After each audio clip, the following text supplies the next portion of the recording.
Yesus, kami siap mendengarkan firman Tuhan. Roh jahat akan mengganggu, dihancurkan dalam nama Yesus. Kami siap mendengarkannya. Haleluya, amin. Silakan duduk. Puji Tuhan saudara sekalian. Kita mengucap syukur pada hari ini, anugerah Tuhan yang luar biasa. Ya saudara sekalian, tetap semangat ya. Kita akan belajar pada hari ini tentang membentuk generasi muda yang tangguh.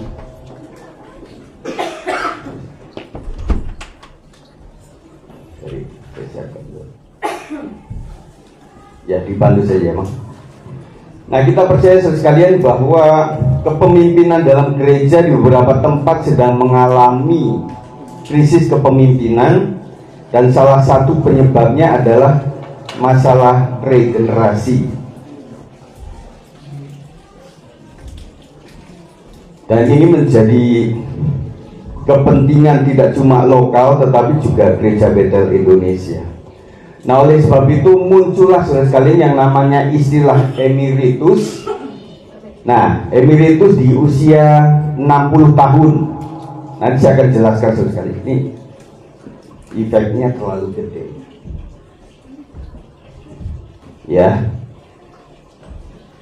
Pendeta emeritus GBI adalah sebutan untuk pendeta Gereja Betel Indonesia yang telah memasuki masa pensiun atau emeritasi. Istilah emeritus sendiri mengacu pada status pensiun seorang profesional, termasuk pendeta yang dihormati dan diakui atas pengabdiannya. Jadi pendeta emeritus GBI adalah pendeta GBI yang telah purna tugas namun masih dihormati. Lanjut. Perbedaan utama adalah pendeta emeritus tidak lagi terikat dengan tugas pelayanan penuh waktu seperti yang dilakukan oleh pendeta aktif. Mereka tidak lagi memiliki tanggung jawab penuh atas jemaat atau gereja tertentu, tetapi tetap memiliki peran penting dalam kehidupan gereja. Meskipun telah pensiun, pendeta emeritus masih dapat terlibat dalam pelayanan gereja seperti memberikan khotbah, mengajar, atau memberikan konseling sesuai dengan ketentuan yang ditetapkan oleh gereja. Aturan GBI tidak ada pasal khusus dalam aturan GBI yang secara spesifik mengatur pensiun pendeta di usia 60 tahun. Namun secara umum pendeta GBI yang mencapai usia 60 tahun dapat memasuki masa emeritasi atau pensiun yang merupakan transisi dari jabatan aktif pelayanan ke status emeritus. Ini bukan suatu keharusan, melainkan lebih merupakan pilihan yang dipertimbangkan berdasarkan kondisi masing-masing pendeta dan kebutuhan gereja. Nah, ini saya sampaikan kepada setiap kita secara GBI, supaya saudara sekalian menyadari bahwa di GBI juga ada aturan tentang kependetaan dan sebagainya. Nah, ceritanya begini saudara sekalian, suatu saat ada, karena kita dikasih kuota. Jadi dalam jemaat lokal itu punya kuota. Kita tuh punya kuota cuma 2, saudara. Ya, jadi cuma 2. Makanya kita ada cuma sama Pak Ko doang. Nah, kemudian kita berpikir untuk kedepannya bagaimana ini? Untuk penggantinya kan? Karena peristiwanya begini, ada orang yang memang tidak tahu bahwa dia kemudian dipanggil oleh Tuhan, nggak persiapan. Nah, ini terjadi, makanya BPP mengatur semuanya selesai. Nah, ketika pendetanya meninggal, gembalanya maksud saya, itu ada kebingungan di situ selesai. Yang pertama, GBI memang mengatur bahwa setelah gembala meninggal itu paling tidak istrinya. Nah, kemudian anaknya. Kemudian kalau tidak, keluarga dalamnya gembala tersebut yang akan memimpin begitu. Nah, setelah itu tidak ada, maka dirapatkan di dalam kemajelisan. Kalau tidak ada titik temu lagi, maka BPD turun tangan. Nah, bayangkan saudara sekalian bahwa untuk menjabat pendeta penuh itu lama sekali. Saya aja hampir puluhan tahun dari PDP itu pendeta Pratama saudara sekalian. Kemudian PDM pendeta dulu muda. Nah, sekarang Madya. Kemudian pendeta penuh saudara sekalian. Nah, ada beberapa GBI yang melakukan sortir bahwa ada pendeta-pendeta GBI yang belum pendeta itu sudah kasih yang namanya PDT gitu. Kemudian ada juga yang memakai pastor, padahal bukan gembala. Nah, memang tidak salah orang itu kasih itu, tetapi alangkah baiknya ketika yang bersangkutan itu koreksi. Saya bukan PDT, saya bukan pastor, saya belum pendeta, karena saya bukan gembala juga. Makanya direvisi, Gus. Dan itu sedang, apalagi ada yang evangelis, EV begitu ya. Nah, rasanya buat orang pribadi itu, wah kalau tidak EV kayaknya nggak terhormat gitu. Makanya pakai itu. Kalau nggak pastor, kayaknya nggak terhormat gitu dia. Nah, padahal pastor evangelis itu adalah lain, sudah. Di GPI cuma ada PDP, PDM, dan PDT. Nah, makanya diaturlah seperti itu. Makanya dengan revisi dari setiap lokal-lokal, oh iya ya, ada gembala-gembala yang memang kebingungan bahwa mereka itu harus meregenerasi. Makanya diaturlah ini. Tidak keharusan, tetapi umur 60 tahun adalah usia yang cukuplah untuk diemerituskan, ya. Jadi diemerituskan itu masih bisa mengajar, masih bisa berkhotbah, konseling, dan tetap mendapatkan penghormatan dari jemaat. Cuma secara administrasi dia tidak tercantum di admin BPD. Nah, bedanya apa Pak? Begini, yang pertama ketika tidak tercantum di admin BPD maksud saya, maka gereja lokal tersebut bisa mengangkat calon pejabat baru. Gitu sudah, mengerti ya?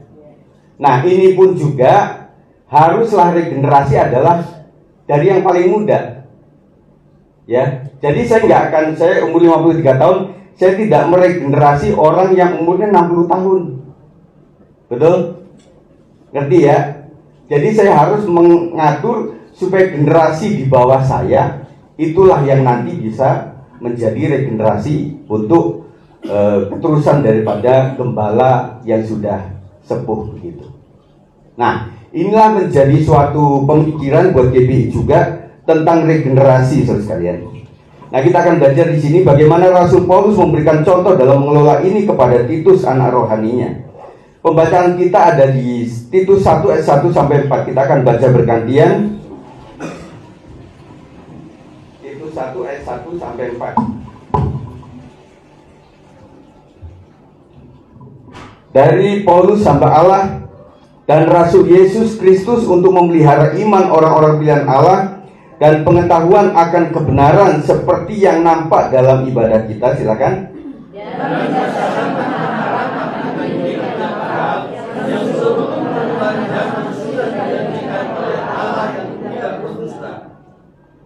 Dan yang pada waktu yang dikehendakinya telah menyatakan firman-Nya dalam memberi pemberitaan Injil yang telah dipercayakan kepadaku sesuai dengan perintah Allah juru selamat kita. Kepada Titus anakku yang sah menurut iman kita bersama, kasih karunia dan damai sejahtera dari Allah Bapa dan Kristus Yesus juru selamat kita menyertai engkau. Puji Tuhan. Generasi muda saat ini sering disebut sebagai generasi stroberi, ya. Meskipun anak-anak muda kita, saya pernah bahas ini, mereka tidak mau dibilang seperti itu. Karena positifnya mereka penuh kreativitas dan inovasi. Ya, saudara sekalian, kita percaya bahwa anak-anak muda itu lebih greget, lebih memiliki kreasi yang luar biasa. Namun lembek secara mental ketika menghadapi tantangan. Ya, kalau kita sebagai orang tua melihat seperti ini memang betul ya. Kita melihat anak-anak kita beda sama waktu kita masih muda. Jadi itu beda ya generasinya. Sebagai pembimbing rohani maupun orang tua, kita merindukan generasi penerus yang tangguh. Setuju Bapak Ibu Saudara? Sebagai orang tua kita setuju ya, bahwa kita membutuhkan generasi penerus yang tangguh, yang hebat begitu ya saudara sekalian. Dan itu adalah kerinduan gembala dan juga para orang tua. Apakah yang Paulus teladankan dalam membentuk Titus sebagai pelanjut pelayanannya? Yang pertama, memberikan kepercayaan. Titus 1 ayat 5 mengatakan 1, 2, 3, aku telah meninggalkan engkau di Kreta dengan maksud ini, supaya engkau mengatur apa yang masih perlu diatur, dan supaya engkau menetapkan penatua-penatua di setiap kota seperti yang telah kupesankan kepadamu. Paulus sengaja meninggalkan Titus di Pulau Kreta untuk sebuah tujuan pelayanan yang mandiri. Jadi mandiri itu tidak cuma lokalnya, tetapi pemimpinnya juga Titus ini menjadi mandiri. Ya. Nah, di sini sekalian, Titus diberi kepercayaan untuk mengatur apa yang perlu bagi gereja masa kini. Mereka yang masih muda perlu diberi kesempatan dan kepercayaan. Nah, kembali saya bela anak-anak muda bahwa kalian pasti suka dipercaya. Betul? Dan itu harus kita beri, kita kasih kesempatan. Gimana kita bisa percaya kepada seseorang anak muda yang tidak pernah dikasih kepercayaan? Betul nggak, saudara? Bagaimana kita bisa menilai bahwa dia belum melakukan apa-apa, tapi sudah kita hakimi, judge bahwa kamu nggak bisa? Anak muda pasti protes lah. Betul nggak, anak-anak muda? Kalian akan protes. Ya dikasih tanggung jawab aja enggak, dikasih kepercayaan enggak juga. Belum kita sudah nggak dipercaya. Kesempatan dan kepercayaan itu menjadi tempat berlatih agar kemudian menjadi terbiasa dengan tanggung jawab. Yang dibutuhkan dari seseorang adalah bisa dipercaya, tetapi harus dimulai dengan memberi kepercayaan. Jadi cara gereja memberikan kepercayaan adalah memberikan kesempatan kepada setiap komisi untuk bergerak dengan baik sesuai dengan aturan gereja. Itu adalah kesempatan, ya. Nah, bayangkan saja saudara sekalian ketika ini ya di WL dan singer dan kemudian pemusik. Saudara bisa bayangkan nggak nanti Bang Yapet, Bang Berto, kemudian Jason nanti semakin gede kan, nggak semakin mengecil kan? Dan suatu saat mereka bukan tidak bisa, waktunya nggak bisa. Kemudian mereka sudah kerja di tempat lain, atau mereka mendapatkan suami atau istri wilayahnya lain. Ya, saudara, saya ajak berpikir untuk ini. Siapa itu yang akan melakukannya? Dan saya ulang sekali, kita punya generasi muda di tempat ini luar biasa loh. Vokalis luar biasa, pemain musik juga luar biasa, dan juga banyak talent yang ada pada gereja kita dibanding gereja lain, saudara sekalian. Saya sangat mensyukuri inilah, puji Tuhan. Dan saya juga berterima kasih kepada anak-anak saya, anak-anak kami, yang mereka betul-betul full di sini, saudara sekalian. Apakah tidak ada keinginan untuk main di luar? Saya percaya mereka, saya pribadi pasti ada, ya, secara apapun juga. Dan kemudian secara ilmu pengetahuan juga akan menambah. Tergantung tim kita siapa, ya. Kalau di main musik di band itu, tergantung teman partner main saya orangnya lebih rendah dari saya atau lebih tinggi. Itu. Kalau dia lebih rendah, saya akan ngajarin dia. Kalau dia lebih tinggi, saya menimba ilmu dari dia. Makanya update itu dibutuhkan sebagai player, sebagai WL maupun singer, saudara sekalian. Dan kita ditata dengan baik, saudara, supaya pelayanannya juga baik. Amin. Jadi para pelayan Tuhan juga digembleng. Kita nggak punya kelas khusus untuk itu, tetapi sederhana sajalah, saudara-saudara. Ketika kita membayangkan bahwa yang memimpin di sini kadang-kadang tidak bisa merasakan apa yang di bawah. Nah, makanya aturan WL itu adalah engkau tidak saja memimpin, yang pertama membawa dirimu kepada Tuhan supaya orang ikuti, tetapi melihat juga jemaatnya itu kaum muda, kaum tua, yang banyak yang sakit atau sedang seperti apa. Betul nggak? Ada nggak yang sudah aduh ini berdiri lama banget begitu ya? Dan akhirnya ada orang yang memang duduk begitu. Pernah saya katakan begini, baik para WL, kita pengen supaya jemaat itu nggak disuruh berdiri, mereka berdiri sendiri. Tidak disuruh bertepuk tangan, mereka tepuk tangan sendiri. Begitu ya. Dan kadang-kadang kalau orang sudah berdiri di sini, dia lupa bahwa duduk itu adalah sesuatu yang kadang-kadang membuat nyaman. Dan kita berpikir bahwa kalau kita duduk terus waktu memuji Tuhan, itu kurang masuk dalam hadirat Tuhan. Siapa bilang? Ya, waktu kita sedang menghadapi sakit atau apapun juga, kadang-kadang orang di rumah sakit kita doa sambil tidur kok. Karena sudah infus di mana-mana. Nggak mungkin kita akan berlutut gitu loh. Dokter marah sama kita. Nah, kita hitung, kalau saya dulu sebagai WL, ada listnya. Lagu ini duduk, lagu ini berdiri, dan lagu ini bertepuk tangan, dan kemudian saya punya list, ini lagu-lagu yang the bestnya, ya, itu adalah saya tulis sekali. Jadi setiap list satu kali ibadah saya punya lagu-lagu yang bisa jemaat itu benar-benar luar biasa. Dan kemudian sekalian sebagai WL, sebagai pemimpin di sini adalah coba meletakkan dulu masalah pribadi kita profesional sekalian. Kalau di kerja bagaimana? Tanya kepada kaum profesi. Ketika mereka sedang menghadapi masalah, apakah dia ngomong sama bos gini, bos, maaf ya, saya lagi dimarahin sama istri, jadi kerjaan kurang mood begitu loh. Bos nggak mau tahu itu. Engkau kerja di sini, engkau digaji di sini. Kalau engkau kurang mood selalu, saya bisa gantikan dengan orang lain. Begitu saudara. Nah, kita juga profesional. Memang ada karakter WL tertentu yang khusus. Terutama ya saya amati kalau pragmatis dan kemudian melankolis, biasanya WL itu lebih kepada penyembahannya. Penyembahannya lama, doanya lama gitu. Nah, yang sanguin dia doanya terlalu cepat, dia heboh di pujian begitu saudara. Nah, saya berharap inilah yang menjadi profesional kita adalah bagaimana kita melayani dengan sungguh-sungguh supaya betul-betul kita itu ibadah dengan nyaman, bukan paksaan gitu loh.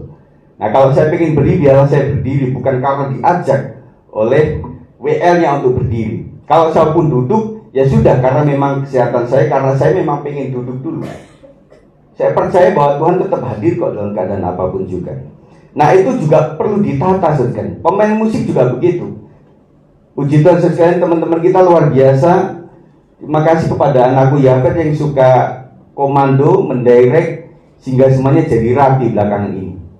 Dan juga aransemennya lebih bagus daripada tahun yang lalu. Itu adalah anugerah Tuhan. Dan juga kita punya pemain juga luar biasa. Tetapi pertanyaan saya adalah, ketika mereka ini tidak lagi bisa main oleh karena hal-hal yang betul-betul masuk akal, ada nggak yang menggantikan? Ya, makanya kemarin saya senang, terima kasih kepada Kamil saya yang sudah mengundang tim dari Rumah Rohani yang udah datang kemarin mendukung, dan luar biasa mereka bisa main musik semuanya. Dan sempat kita ngobrol sama beberapa anak itu, memang mereka itu semangat sudah sekalian. Jadi mulai dari yang online begitu akhirnya terbentuk gitu loh.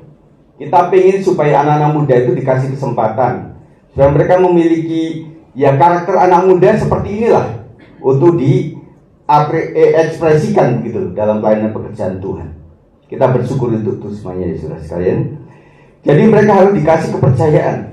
Jadilah pembimbing rohani dan orang tua yang pertama memberi teladan. Nah, para pemimpin saudara sekalian, kapan Bapak Ibu Saudara mengatakan bahwa saya itu Tutwuri Handayani? Tutwuri Handayani itu adalah di akhir saudara sekalian. Ya. Jadi bukan baru awal, saya di belakang aja Pak, Tutwuri Handayani. Loh, kita harus kasih teladan dulu. Kita sudah melayani berapa lama, baru ada anak didik kita yang mengikuti, karena kita ada poin, kita ada memori, ada rekaman yang sudah kita lakukan. Begitu saudara sekalian. Ya. Jadi ada orang berkata Tutwuri Handayani, itu dibalik semuanya adalah kemalasan, juga bisa. Ayo Pak, doa. Enggak lah Pak, saya mendukung aja dari belakang. Ya Pak, jadi panitia. Enggak lah Pak, saya mendukung aja dari belakang. Mari Bu, yuk siapin semuanya untuk menjadi aser dan menjadi seksi konsumsi. Enggak Pak, saya di belakang saja. Orang bilang ini orang rendah hati sekali ya. Kalau saya berpikirnya ulang, kalau dia tidak pernah aktif melakukan sebelumnya, berarti dia bisa sombong. Jadi orang kadang-kadang menyerahkan itu belum tentu hatinya tulus, tetapi dia sedang menyombongkan diri, merendahkan diri di atas gunung yang tinggi sekali. Jadi kita harus memiliki mental yang sungguh-sungguh. Jadi memberi teladan kepada anak-anak kita, generasi, dan juga memberikan kesempatan.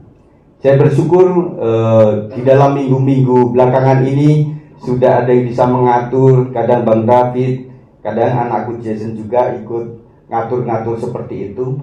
Nah, apakah ngatur on off ini nggak ada aturannya? Main cetak-cetek? Enggak, saudara sekalian. Jadi pertama kalau nge-on mixernya dulu, baru powernya. Nah setelah itu baru yang gede-gede ini. Ketika ini sudah bunyi, power sudah nyala, baru mixer itu dep, begitu selesai. Dan kemudian ketika ini kan langsung nih dari mixer ke instrumen gitu ya. Nah itu kadang-kadang ada gredek-gredek itu mesti di situ di mute dulu. Nah makanya kan butuh operator di sini. Yang benar operator itu di belakang selesai. Tetapi saya berpikir kalau di belakang, waduh bagaimana? Dan kemudian siapa yang bisa ngoperate itu kan? Nah akhirnya saya deketin sini. Nah, waktu itu saya duduk di situ. Nah saya akhirnya mundar-mandir di situ. Pak Panjaitan bilang, Pak Sigit, Pak Gembala kayaknya mesti di situ yang deketan gitu. Ya udah. Jadi maafkan saya kalau saya kadang-kadang bolak-balik saudara sekalian, karena beda yang pegang ini harus diatur yang beda lagi. Itu ya. Nah makanya anak muda, saya punya teman luar biasa. Anaknya player yang udah go internasional, tetapi dia bilang, nah kau menjadi player yang baik, tetapi sekarang menjadi installer yang baik. Jadi bassmu semuanya beresin, mulai speakernya, kabel-kabelnya beresin sendiri, senarnya beresin sendiri. Kalau perlu ganti senar beli sendiri, kemudian di stem sendiri. Dan pemain drumnya ya kamu mesti harus bisa yang namanya dari pretelan menjadi utuh dan kemudian dipretel lagi. Itu mereka diajarin seperti itu. Dan kemudian dia juga diajak mentalnya selesai. Karena dia di daerah Lampung dan kemudian mereka diajak ke penginjilan gitu selesai. Mereka dikasih tahu tentang orang tua zaman dulu yang menimba dengan air begitu kan. Menimba dengan itu apa?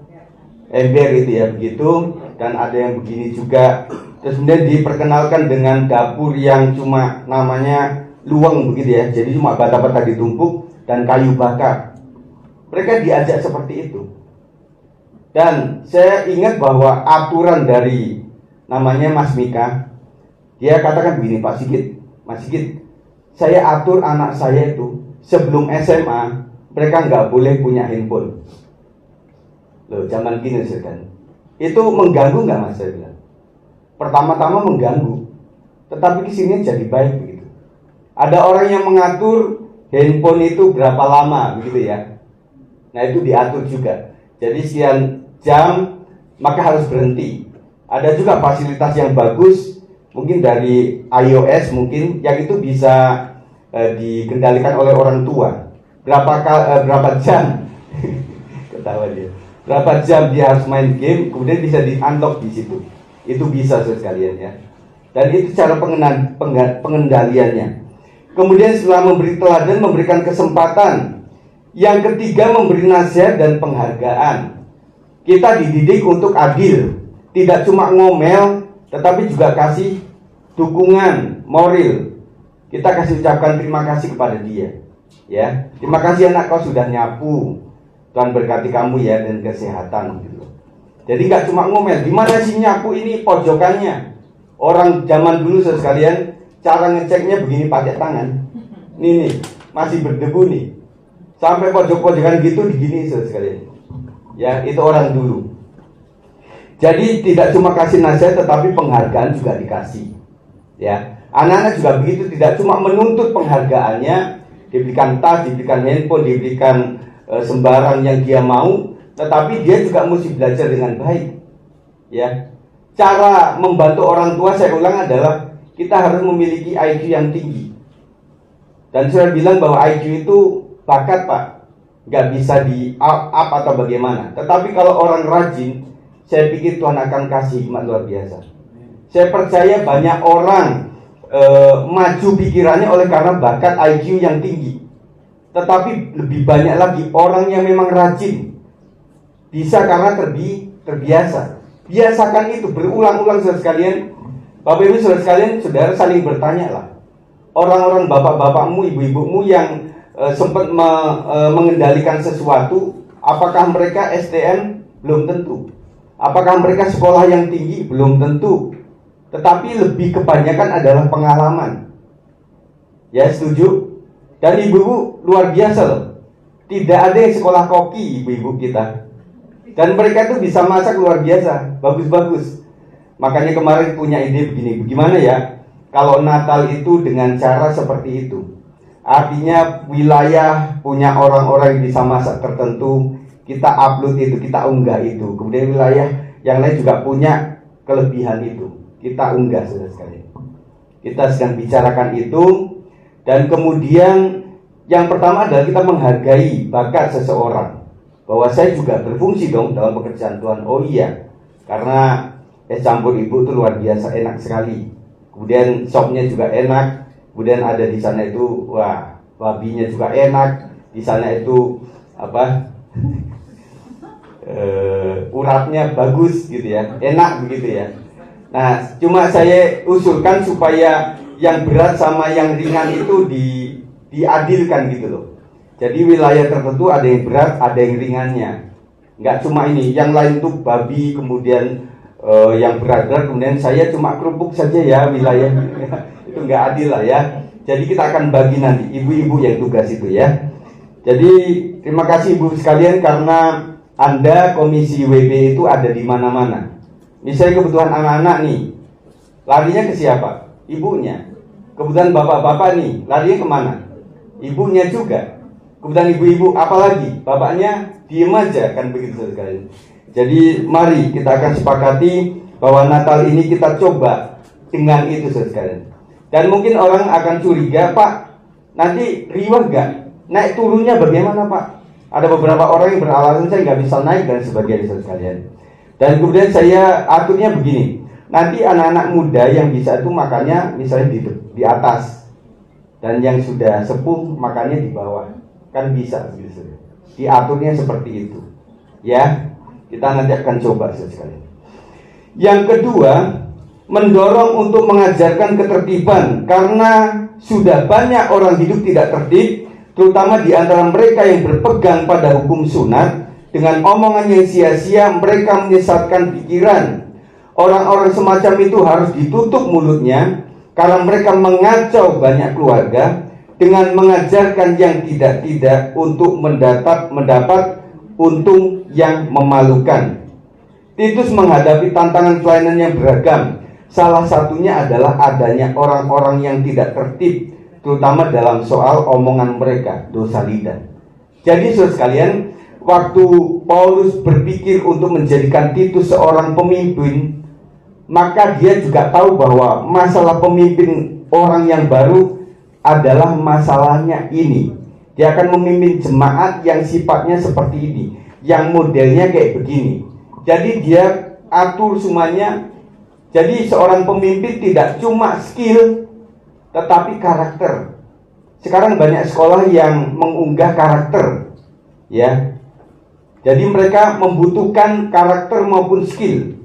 Skill adalah kemampuan untuk mengelola sesuatu. Kepemimpinan adalah bagaimana mempengaruhi orang lain. Meskipun Bapak Ibu Saudara sekalian bukanlah seorang pemimpin jabatannya, ketika ide Bapak Ibu sekalian sudah didengar oleh orang, itu bisa mengubah orang. Dan itu sudah tipikal seorang pemimpin, ya. Titus menghadapi tantangan pelayanan yang beragam, yang salah satunya adalah adanya orang-orang yang tidak tertib, terutama dalam soal omongan mereka, dosa lidah. Orang-orang yang tidak tertib harus dihentikan karena mencari keuntungan di tengah jemaat dengan omongan atau bualan mereka.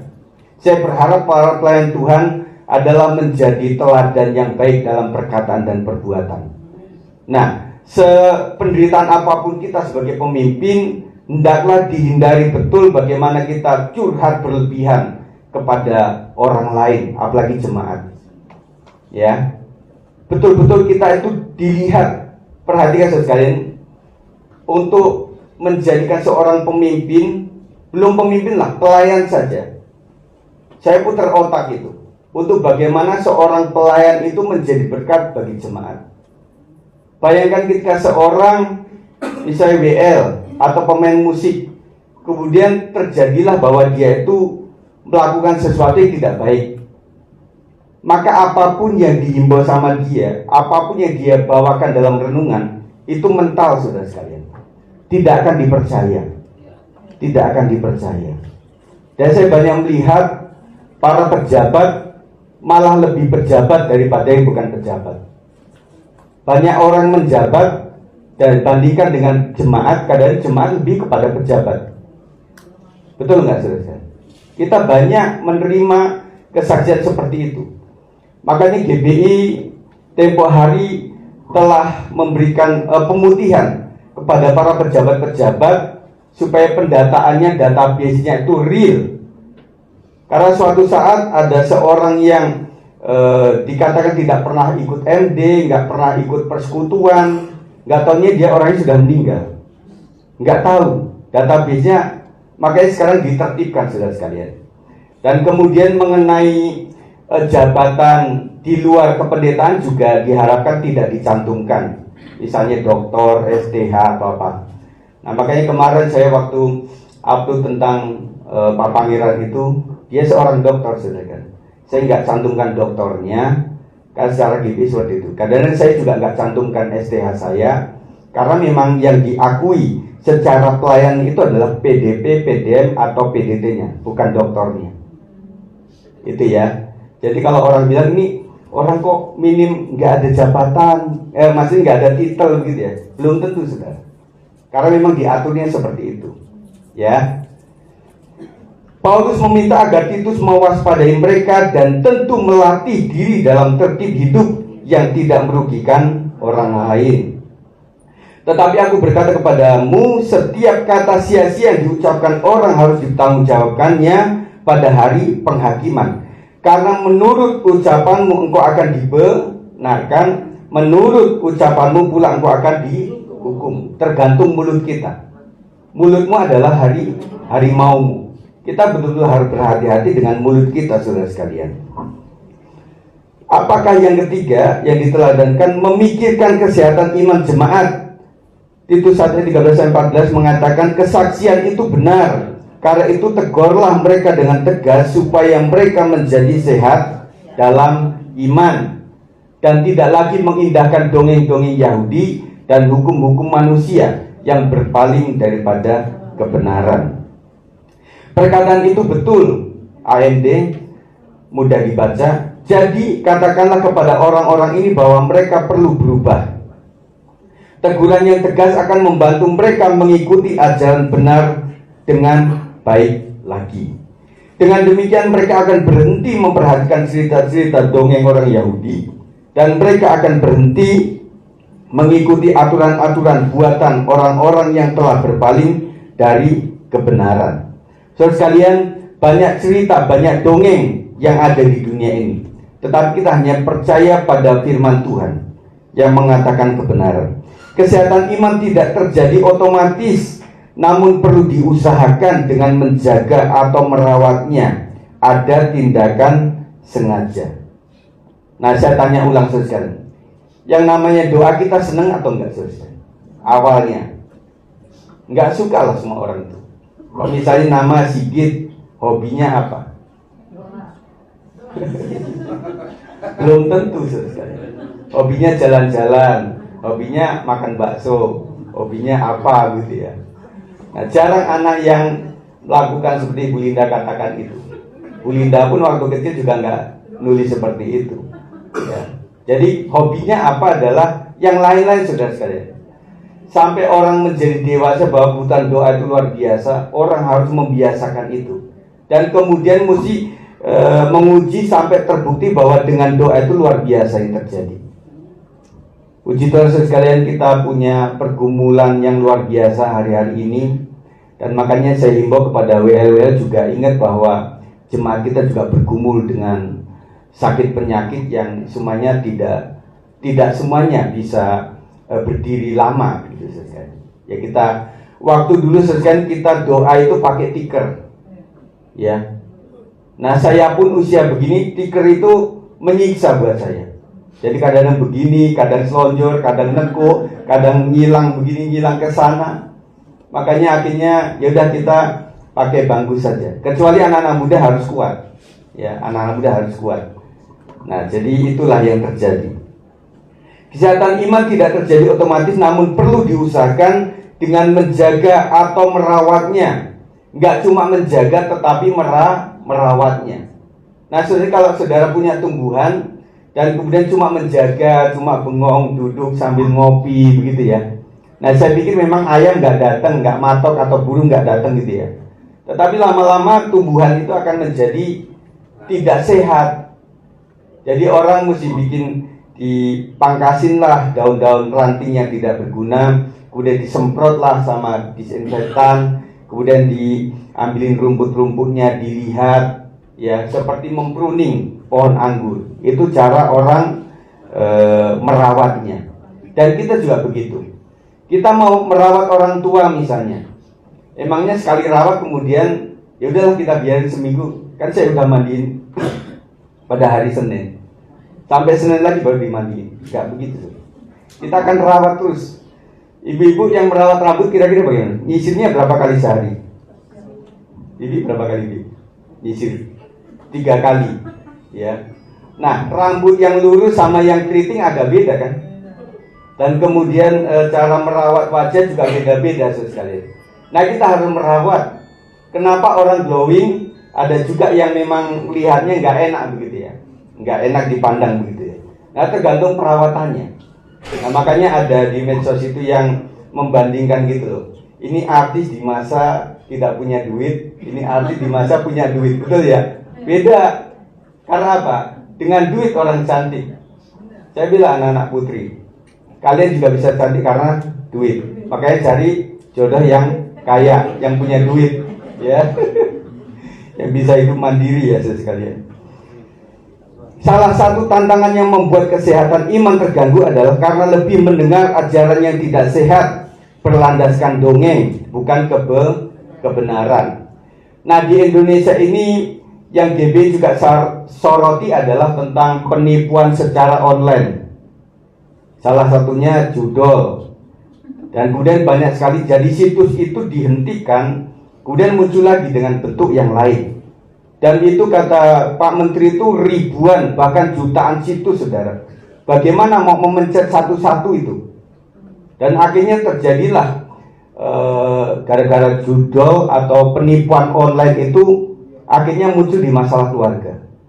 Betul nggak? Jadi orang nggak kerja, mainannya handphone gitu ya.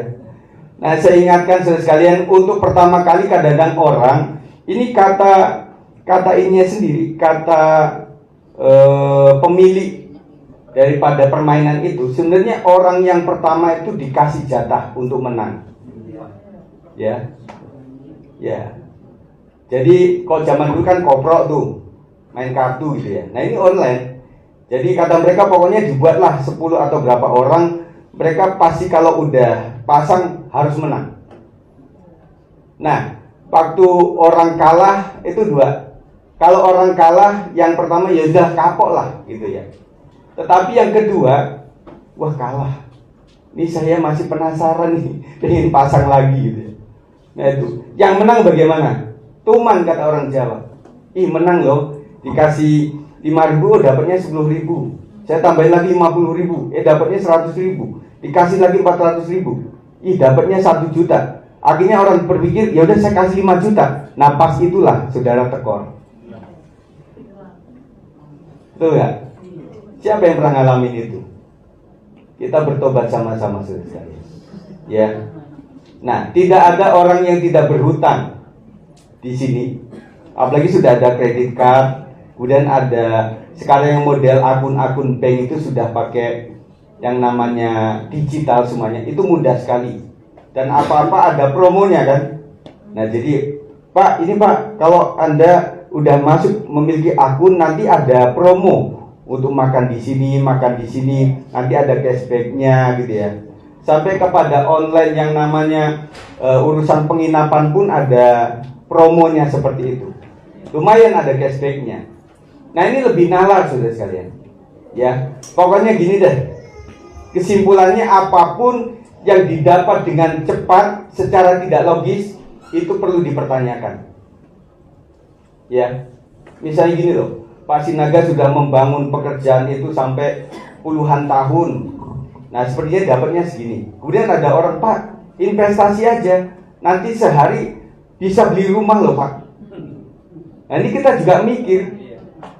Tetapi masalahnya orang-orang pintar pun tidak selalu cerdik, tidak selalu berhikmat. Saya jadi teringat nih, waktu ada pemilihan lurah atau anggota DPR gitu ya. Orang-orang cerdas S3 kan. Tanya kepada siapa? Mbak Dukun. Mbak Dukun lulusannya nggak ada. Kemudian tanya di kuburan lagi. Aku mau nyaloni jadi DPR. Bagaimana caranya? Restui ya. Gitu kan. Nah, kita juga terbalik, kenapa orang-orang pinter jadi percaya kepada Mbak Dukun yang nggak sekolah, kemudian yang cari pesugihan nih, datang ke dukun yang rumahnya itu reot, kemudian di bawah pohon, dan kemudian dia minta supaya digandakan uangnya. Yang cerdas ya, kita mikirnya, ya kalau datang kepada orang yang kaya raya memang uangnya banyak, itu wajar lah. Tetapi kepada orang yang miskin kita minta kekayaan, betul kan? Itu tipuan iblis loh. Kalau kita cerdas kadang-kadang berpikirnya seperti itulah. Ya. Tetapi intinya ginilah, bahwa di dalam kehidupan kita itu yang namanya rajin, kata orang pangkal kaya. Tetapi orang berhasil itu karena kerajinan, tidak punya media yang seperti itu. Dan saya katakan kalau misalnya Pak, lebih dari itu namanya apa? Keberuntungan. Kita itu dikasih yang namanya keberhasilan, yang kedua keberuntungan. Berhasil itu logis, saya cerdas, saya bisa, makanya saya bisa keluar negeri. Sekarang Amerika sedang menghadapi pergolakan oleh karena aturan imigrasi. Kemarin saya tanya kepada teman saya yang ada di luar negeri, gimana bro, di situ aman nggak? Jauh nggak dari LA dan sebagainya? Jauh kak, dia panggil saya kakak, karena memang adik kelas. Di sini aman. Nah, kata mereka udah aman lah, di sini udah terkendali gitu. Ya saya bilang karena berita di Indonesia kadang-kadang berbeda. Nah, saya punya narasumber di sana, ya udahlah, ya. Akhirnya namanya Pak Sandi Bultong, jadi dia ada di sana. Kemudian waktu di Israel juga kan, itu lagi rame juga ya. Nah, kemudian kita punya Pak Hari Sempulur, itu kadang-kadang kita tanya, karena dia suka ke sana itu, gimana keadaan di Israel? Oh, aman-aman saja. Ini semuanya udah kita lewati. Saya ada di Israel kok sekarang. Tapi berita di Indonesia begitu ramai, ya itulah namanya Indonesia. Nah, saudara sekalian, jadi hal-hal yang perlu kebenarannya kita tangkap betul, harus kita cari, saudara sekalian. Dan kemudian ada sumber-sumber berita yang kita nggak pukul lah. Artinya ketika seseorang A misalnya berkata kepada saya tentang B, saya seharusnya tidak sepenuhnya percaya kepada A. Tetapi saya akan bilang, A, bisa nggak kalau saya konfirmasi ke B? Begitu. Kalau dia bilang, oh nggak usah, dari saya aja. Nah itu saya curiga malah. Betul? Nah dalam rumah tangga juga begitu. Ketika seorang istri ngadu ke saya, dan kemudian saya harus tentang suaminya, saya bertanya kepada suaminya. Kalau tidak langsung kepada suaminya, adalah kepada teman dekatnya. Betul nggak seperti itu? Kalau bapak ibu gimana? Dengar berita langsung tangkap aja, langsung telan saja. Karena orang terbiasa si pemberita pertama adalah benar. Itu salahnya saja. Pokoknya siapapun yang memberitakan pertama pasti benar. Itu yang salah. Dan orang berpikir, daripada dia yang ngobrol sama Pak Gembala, mending saya duluan. Jadi istilahnya, daripada dia yang marah duluan, saya mending marah duluan. Gitu ya. Ada nggak ibu-ibu yang begitu? Ada bapak-bapak, wah istriku bakalan marah ini. Saya buka pintu rumah, saya akan marah duluan. Jadi istri jadi nggak marah gitu. Nah kadang seperti itu teman-teman sekalian. Jadi dalam kelompok seperti ini kita harus betul-betul adil. Kalau kau berkata seperti itu, betul nggak seperti itu? Dan kalau dia, oh silahkan, kalau mau ngobrol sama B, saya mengatakan sejujurnya, ya seperti itu, udah. Konfirmasi kepada B, iya begitu ya. Dia maafkan saya Pak. Nah berarti benar begitu. Kita mulai kesehatan iman dari keluarga dengan memberitakan dan mengajarkan firman Tuhan sejak dini kepada anak-anak kita. Ulangan 6 ayat 6 sampai 9. Apa yang kuperintahkan kepadamu pada hari ini haruslah engkau perhatikan. Haruslah engkau mengajarkannya berulang-ulang kepada anak-anakmu dan membicarakannya apabila engkau duduk di rumahmu, apabila engkau sedang dalam perjalanan, apabila engkau berbaring dan apabila engkau bangun. Nah, di sini dulu. Nah, ini kapan saudara sekalian? Kayak segala waktu kita harus bicara kepada anak-anak kita. Dan saya berharap pada orang tua kita konsentrasi kepada anak-anak kita, bukan konsentrasi untuk ngomelin mereka, tetapi kasih pendidikan, kasih teladan terutama, dan juga kasih kesempatan untuk mereka berkembang, bertumbuh dengan baik.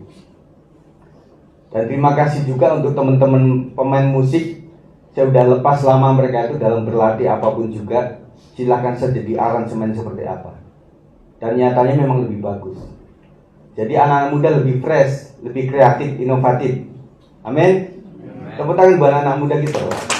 Kasih semangat. Ya. Haruslah engkau mengajarkannya berulang pada anak-anakmu dan membicarakannya apabila engkau duduk di rumahmu, apabila engkau sedang dalam perjalanan, apabila engkau berbaring, dan apabila engkau bangun. Artinya 24 jam kita konsentrasi kepada mendidik anak-anak kita. Dan sampai kita serahkan anak-anak kita kepada Kang Dedi, dibarakkan begitu ya. Tetapi kita juga punya otoritas untuk membentuk anak-anak kita. Dan juga anak-anakku sekalian, kau juga mulai menghargai, menghormati orang tuamu. Setuju ya? Karena kalau bukan mereka, kau nggak bisa lahir. Jadi hargai orang tuamu. Ya, orang tua saya udah inilah, nggak pedikur, nggak manicure, jadi wah kayaknya nggak bagus gitu perawakannya. Nah, orang tua juga berkata, kenapa mamamu nggak cantik? Karena gara-gara mendidik kamu, memelihara kamu. Nah, kenapa bapakmu bongkok gitu? Karena kerja keras untuk kamu. Pada saat kamu tidur lagi ngorok, bapakmu udah buka bengkel, bapakmu udah buka toko, udah ngangkat, udah macem-macem. Dan kemana engkau waktu kami sedang bekerja melakukan itu? Lagi tidur kan? Bangun-bangun, mah, masukin dong GoPay ini kurang nih. Mah, saya lagi ada di coffee shop nih, transfer dong. Berapa? 500.000, gila. 500.000 beli kopi apa itu? Ya karena teman-temanku banyak. Ya boleh lah nak, tapi kan mesti dibatasin lah, nggak harus seperti itu. Dan kita juga mengajarkan supaya kita itu bisa makan sesuai dengan keluarga kita lah. Kalau keluarga Batak ya biasa, keluarga Jawa biasa seperti itu. Sampai anak-anak bisa makan yang keras, semoga mereka makan juga makanan yang kita masak. Ibu-ibu setuju? Amin. Ibu juga setuju ya, misalnya bapak-bapaknya harus makan di rumah, nggak jajan, ya.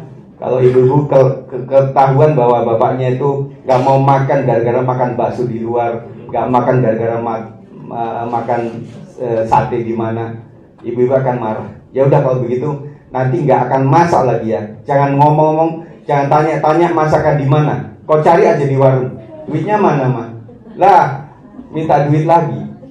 Ya, jadi anak-anakku sekalian, belajarlah mencintai masakan keluarga. Ya, meski ibu juga berpikir, aduh Pak, saya masak juga salah.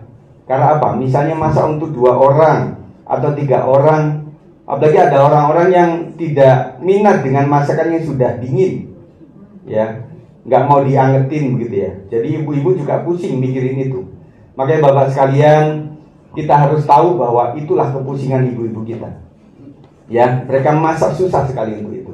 Dan ada orang bilang gini, Pak, daripada kita masak ya, karena masak air segini atau sekenceng sepanci itu, gasnya sama, Pak. Ya. Jadi bagaimana dong caranya? Ya udah gak masak. Ya udah kita beli aja di warung. Ya. Nah, kemudian ketika kita beli di warung juga, ibu-ibu juga protes. Ah, mak tempe segini 5.000. Kok di pasar induk ini 5.000 juga bisa dapat segepok nih, gitu ya.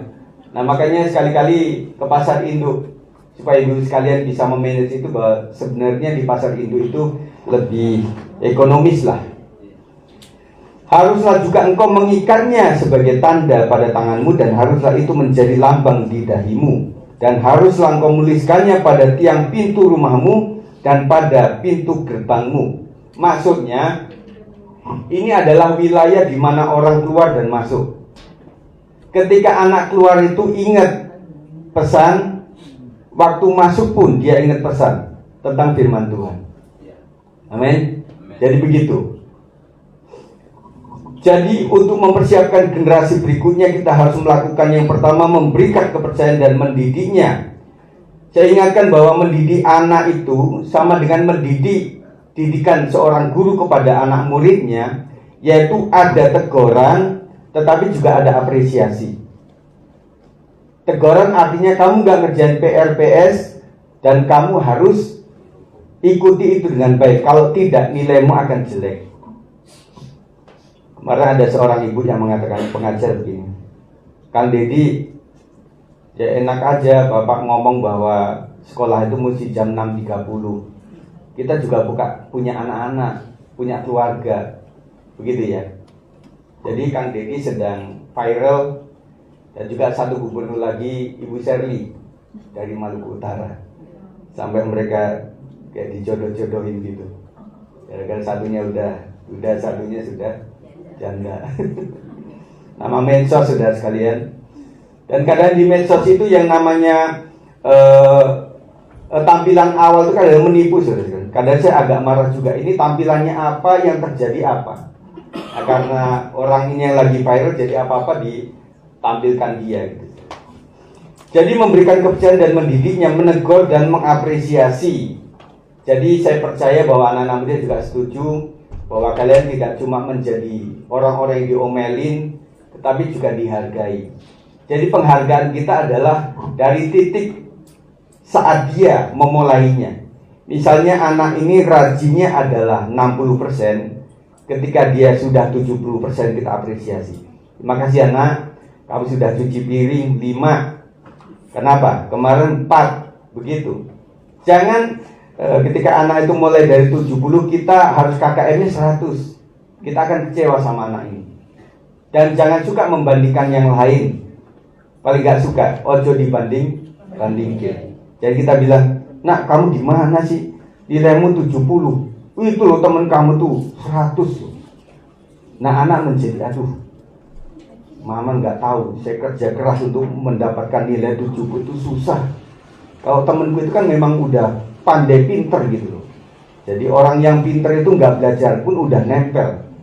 Dan suatu saat ada wartawan yang mewawancara seorang anak yang dia ranking, ya. Kemudian dia tanya, Dek, waktu kamu ujian nasional itu kamu kemana? Oh saya ke mall. Oh gitu. Loh kok nggak belajar? Kan agak aneh ya. Dia bilang gini, enggak om, saya memang belajar ini sejak awal. Sejak saya masuk kelas sampai berhari-hari saya sudah belajar.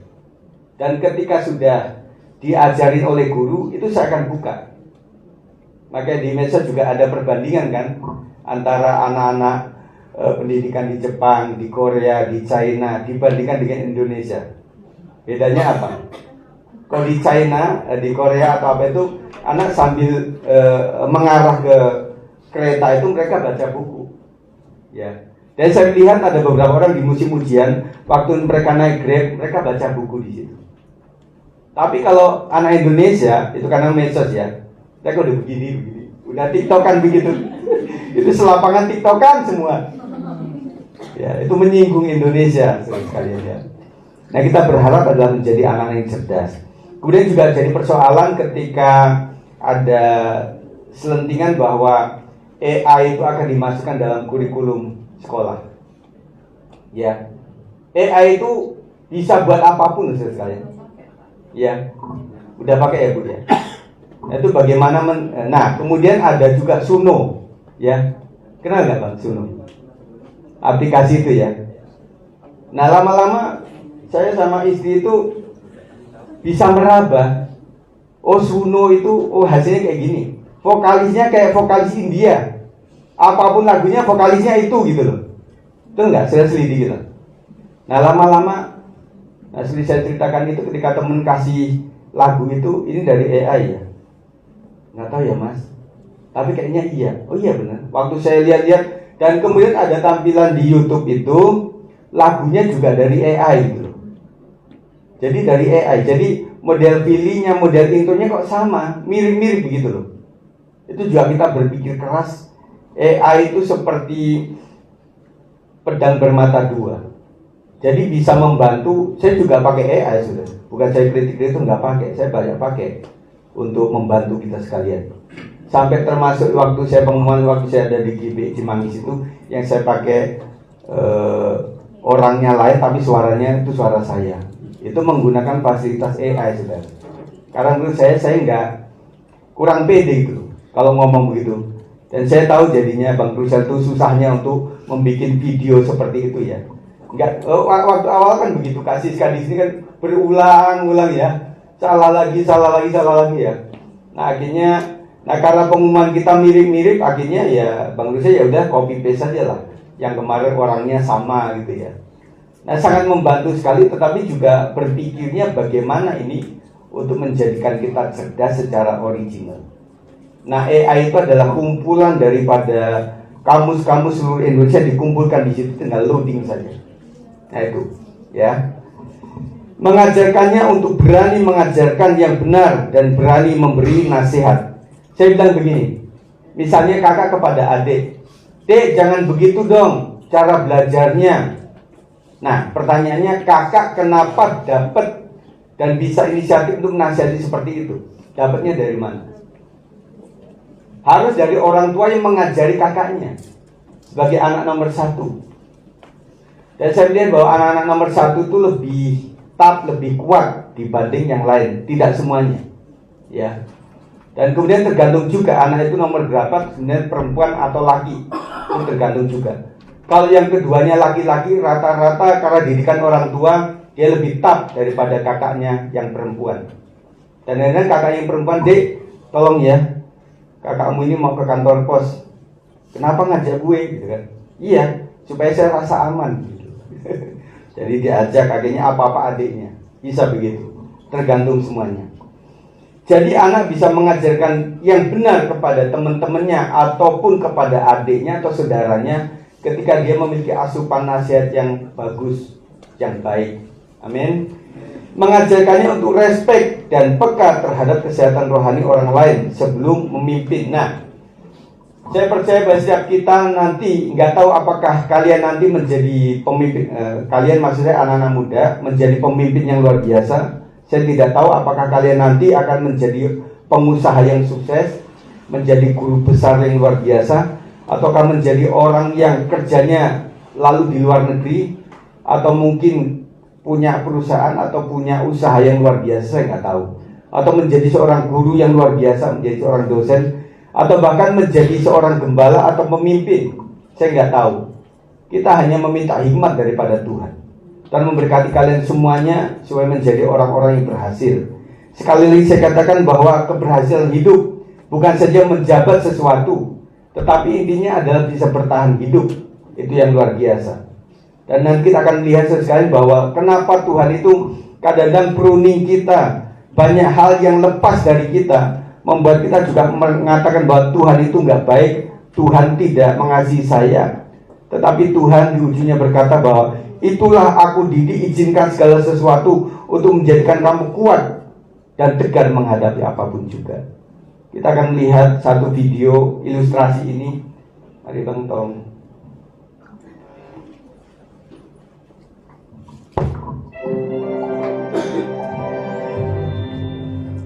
Tentang tujuan hidup kekal.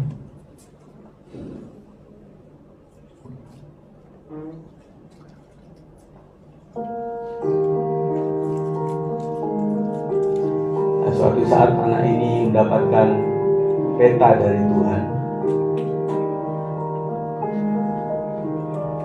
Peta itu akan membawamu menuju kepada kemenangan. Ikuti dan semuanya akan baik-baik saja, kata Tuhan.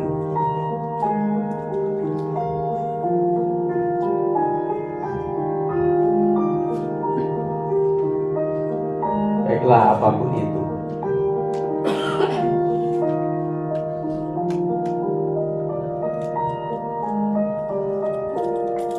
Aku akan menuruti Tuhan Yesus.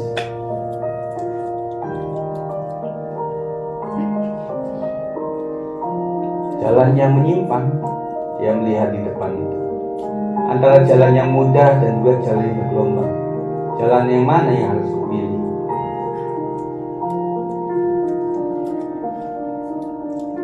Menuju jalan yang bergelombang, katanya. Mengapa kebanyakan dari mereka menuju ke arah yang itu, yang jalan yang mudah. Aku tetap akan menempuh jalan bergelombang ini.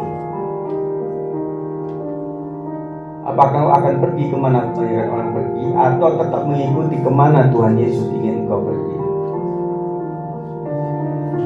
Oh Tuhanku, tolonglah anakmu ini. Kenapa jalannya jadi seperti ini? Dia harus melompat di jurang. Saya bisa melakukan ini sebab saya percaya pada Tuhan Yesus. Waktu dia lompat, tangan Tuhan memang membawa dia dan dia berhasil. Dia berpikir lagi, tampaknya saya berada di jalur yang benar. Apakah benar saya harus melalui semuanya ini?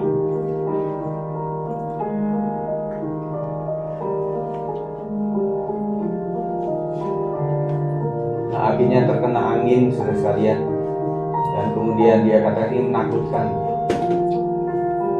sampai dia terjatuh. Dan Tuhan tolong saya, dan Tuhan tolong. Akhirnya dia sampai ke atas lagi. Selamatkan saya. Tapi saya kehilangan semua barang-barang saya, dan tidak ada yang melindungiku sekarang dari panasnya matahari. Pantaskah saya menerima semuanya ini? Ini mirip Ayub, saudara sekalian. Inikah yang kudapatkan setelah mengikuti semua kehendak-Mu? Jangan bersedih lagi, hai anakku yang kukasihi. Perjuanganmu untuk membuatmu lebih kuat.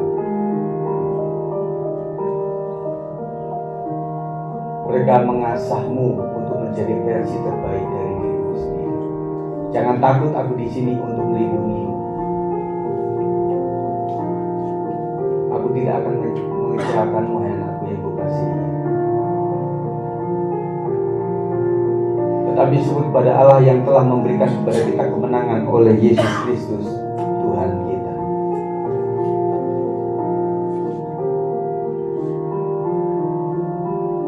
Dia berkata, Tuhan, pada siapa aku akan mengirimkan ini semua? Dan Tuhan bilang, itu semua milik-Mu. Mari para pemain musik. Terima kasih Tuhan Yesus atas segala berkat. Kamu pantas mendapatkan semuanya, anak. Puji Tuhan, sekali dari gambaran ini kita menyadari bahwa kadang kita merasa kehilangan semua yang kita miliki. Tetapi kata Tuhan itu membuat kita supaya kuat. Amin. Dan mari kita minta kekuatan daripada Tuhan supaya kita tetap ada di jalan yang Tuhan kehendaki. Mari Kak Michael dan Mirsa naikkan pujian ini. Aku semua milik-Mu, kuserahkan padamu. D. Kita akan tutup mata semuanya sekalian.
konfesi bisa, yang masih muda yang belum nikah. Mari, ayo Pak, temennya Renita. Ya. Kali ini untuk anak muda Rika ya. Mau Cel? Iya. Siapa? Randy. Lanjut. Ayo silakan. Harus ada yang memulai. Amir. Ya. Tapi kita doakan anak-anak muda kita ini. Bang ikut.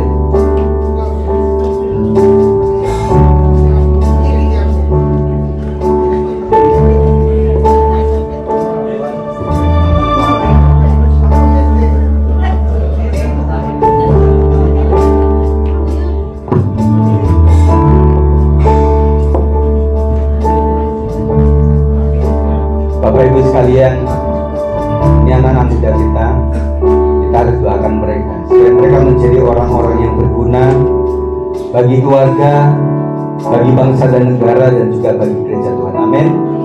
Mari anak-anak muda naikkan dengan susu lagu ini ya. Ya.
Kehilangan dan lain-lainnya Tuhan, kami percayakan anak muda dalam tangan Tuhan.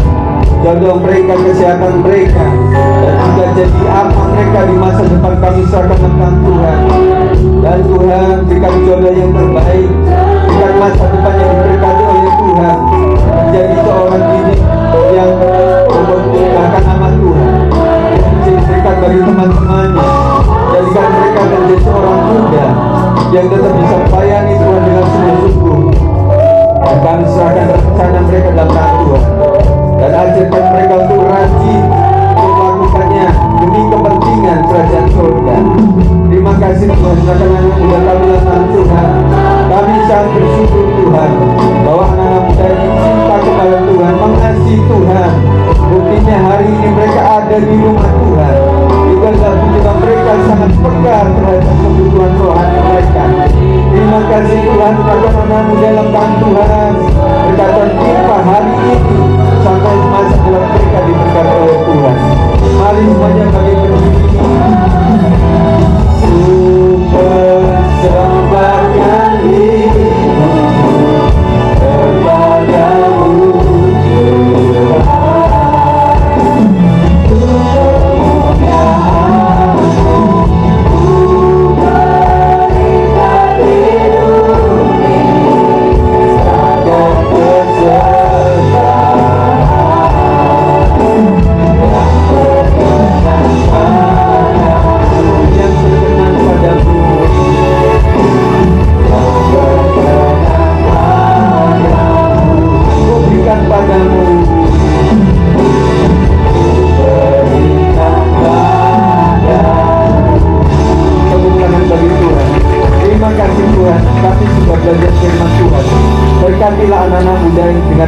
yang khusus daripada Tuhan.